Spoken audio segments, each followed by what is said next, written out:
Minsan, may mga kwento na hindi na dapat pang ulitin.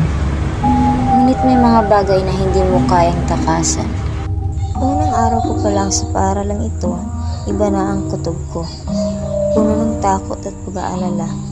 Bago pa man mangyari ang lahat, usap-usapan na ang panganib at karahasan na maaaring dumating, tulad na lamang ng panggagahasa at biglang pagkawala ng mga mag-aaral. Na hindi ko inaasahang mararanasan ko rin. Ang paaralan na dapat sana'y ligtas ay nagdala sa akin ng takot at hindi ko kayang iwaksi.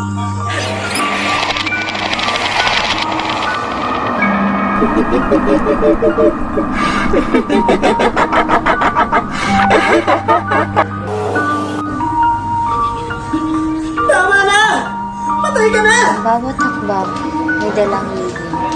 Hindi nila alam na ang bawat silid ay may sariling kwento.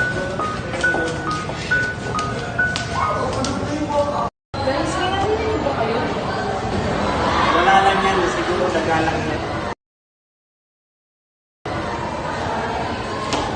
Ang lamig at ang dilim. Nakakatakot. Pero, paano kung ang lihim na iyon ay hanapin ka? Ang bawat silid, ang bawat pagtingin. Joyce, ikaw ba yan? Paano kung ang lahat ng iyon ay nagsimula sa salamin?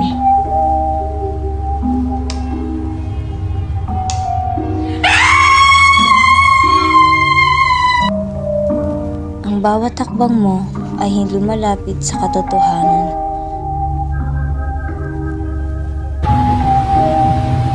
Hello? Can you see me? Hello? Kuya! Can you find me? Kuya Ben? Jessica?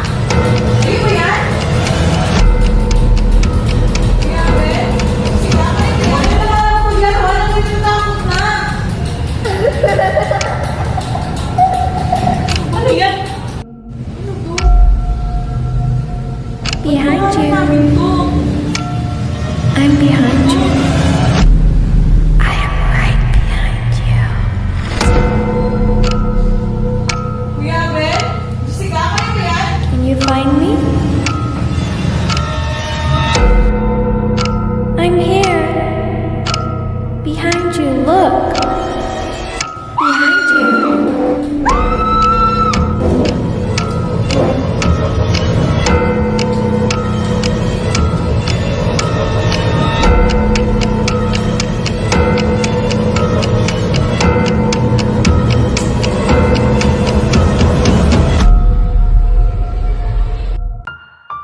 Isa na siyang sikretong hindi may paliwanag na kinamatay niya. Guys! Guys!